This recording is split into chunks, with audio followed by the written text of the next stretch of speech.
القطرية والإيرانية والتركية على حادثة مقتل الصحفي المرحوم جمال خاشقجي، وشنوا حملة ممنهجة ضد المملكة العربية السعودية لأهداف سياسية كلها معروفة، وبالدرب شنوا حملة على المواطن السعودي.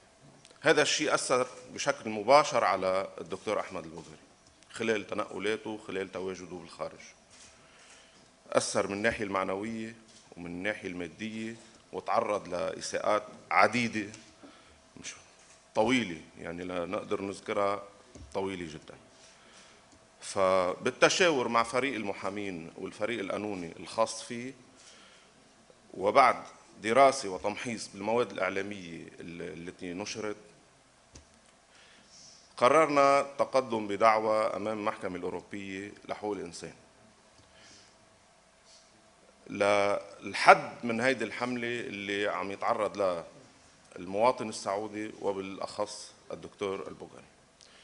وأرفقنا بهالدعوة جميع المستندات اللي بتثبت اللي عم نقوله، والأمور ماشية بشكلها القانوني السليم. وبدي ركز انه امام المحكمة الأوروبية لحقوق الإنسان هي دعوة فردية شخصية بعيدة عن السياسي مثل ما شرح الدكتور أحمد، وإنما خلال هالفترة تصاعدت الحملة ضد الدكتور أحمد البوغري وأصبحت شخصية كانت للمواطن السعودي بشكل عام، وإنما بدأت تكون شخصية ضده عبر بعض الأمور اللي انعرضت، وفي بعض أمور عديدة ما عرضناها ومش بوارد هلأ معروضة، يمكن بالمستقبل تنعرض. هالأمر حول حياة شخص عادي عايش حياة هادئة 180 درجة، كان عم بيقوم بأعماله بشكل طبيعي وعم يتنقل بشكل طبيعي، وإنما تحولت حياته من مكان إلى آخر. فكان لابد أنه نرجع نقوم بخطوة تانية، هي تقدمنا بكتاب مفتوح للمفوضية السامية لدى الأمم المتحدة لحقوق الإنسان، وطلبنا فيها أنه المؤسسة العليا اللي تعنى بحقوق الإنسان وهي أعلى مؤسسة دولية تطلع بدورة وتقوم بدورة كما يجب، ليس فقط كرمال الدكتور أحمد البوغري. الدكتور أحمد البوغري يمكن هو الشخص اللي ظهر على وأخذ المبادرة بأنه يدافع عن حقوقه، يمكن في أشخاص عديدة بعد ما أخذت المبادرة وما عندها الجرأة الكافية أنها تقوم بهالمبادرة. لذلك طلبنا من المفوضية السامية تقوم بدورها الحمائي والوقائي واتخاذ الإجراءات اللازمة لتصويب البوصلة على الانتهاكات اللي عم يتعرض لها الدكتور أحمد البوغري. وهيدي بشكل عام نحن السياق القانوني اللي ماشيين فيه، ونحن حاضرين بعد شوي من بعد ما يخلص زميلنا الأستاذ أرنو لأي سؤال تطرحوه، وألف شكر. سلام. شكرا أستاذ طارق. المحامي الأستاذ الفرنسي الأمريكي. Please. Alors, merci à vous d'être si nombreux à vous être déplacés. J'ai préparé un petit statement, une déclaration. Donc, je suis Arnaud Develay, je suis avocat au barreau de Paris et de Washington. Et je participe donc à l'équipe de conseillers juridiques pour Monsieur Dr Al-Bougari et de la défense de ses intérêts les plus légitimes. Car ne nous méprenons pas ici. Il s'agit bien d'un dossier qui porte sur les dangers qui pèsent sur mon client pour avoir usé de sa liberté d'expression. En raison d'un conditionnement d'opinion publique par un traitement de l'information ayant eu pour effet de stigmatiser mon client juste parce qu'il a eu l'outrecuidance de s'exprimer en tant que simple citoyen saoudien, il a été colporté que le docteur Bougari intervient devant vous en qualité de porte-parole du gouvernement d'Arabie Saoudite. Je tiens à souligner que ces allégations sont proprement scandaleuses et purement diffamatoires. Les faits sont pourtant simples. mon client, mais aussi d'autres simples citoyens saoudiens, ont osé dénoncer les procédés de certains organes de presse quant à leur traitement de l'information. Pour avoir dénoncé un manquement aux principes de rigueur journalistique les plus élémentaires, il et plusieurs autres personnes ont été l'objet de menaces de mort.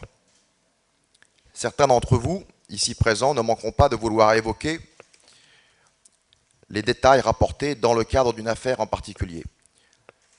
Je rappellerai juste qu'aucune conclusion officielle dans cette affaire n'ont été rendues et que des procédures judiciaires sont actuellement en cours et qu'il ne nous appartient pas de commenter sur ce sujet pour deux raisons pourtant très simples.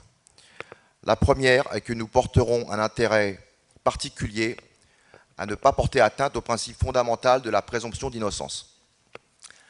La deuxième raison est que jusqu'à nouvel ordre, l'Arabie saoudite est un État souverain et que par conséquent, il lui appartient de manière exclusive la prérogative de déterminer la responsabilité pénale des personnes mises en cause.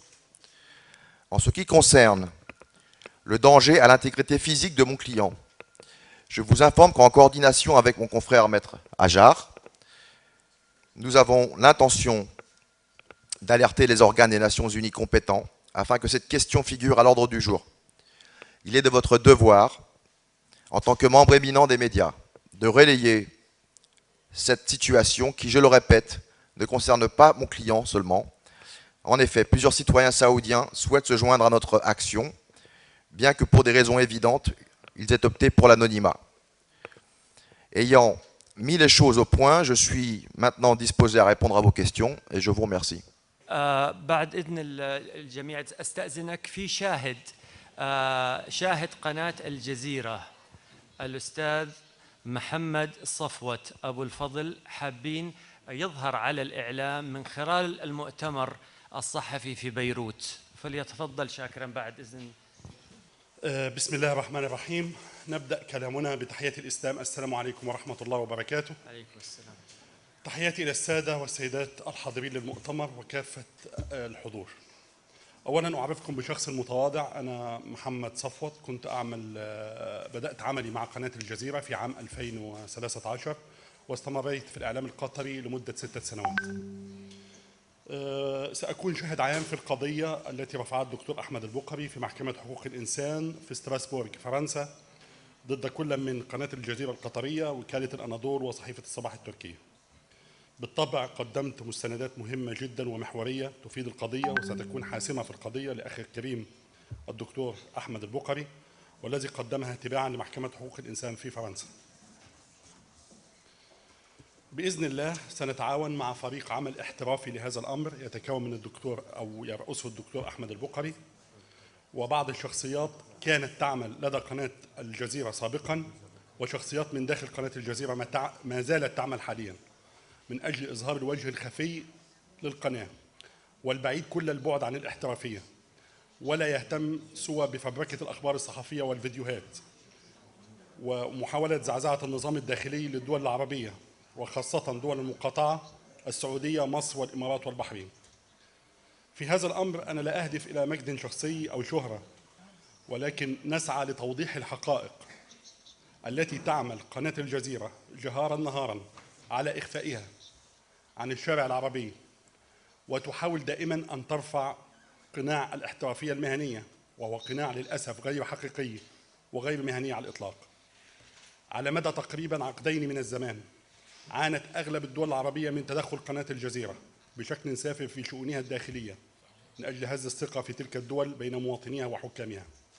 ولهذا جاء اليوم الذي يجب أن نقف فيه وقفة رجل واحد لأكاذيب وفبركة قناة الجزيرة والتعاطي مع الأخبار بدون شفافية والكيل بمكيالين في الحديث عن بعض الدول باختلاف عن بعض الدول الأخرى.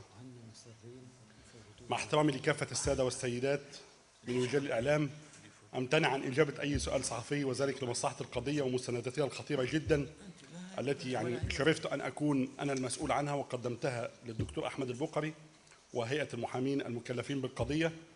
أعود وأكرر احترامي لكل كل الحاضرين، أكرر احترامي للشعب اللبناني الذي استضاف هذا المؤتمر، وأرجو أن يكون ضيف خفيف. وفي النهاية أفضل سلام. السلام عليكم ورحمة الله وبركاته. وعليكم السلام ورحمة الله وبركاته. شكرا. أستاذ كريم. أول شيء أنا كوني فترة عملت بالسعودية، تعاطيت مع الشعب السعودي، عملت كإعلامي، وبقدر أقول قديش هو شعب طيب وحبوب جدا يعني. شايف شو السؤال الثاني؟ حضرتك تعرف تماما أنه ما في فصل، ما في ما رح أقول السؤال الثاني أول شو عم نقول أول سؤال، هذا أول سؤال.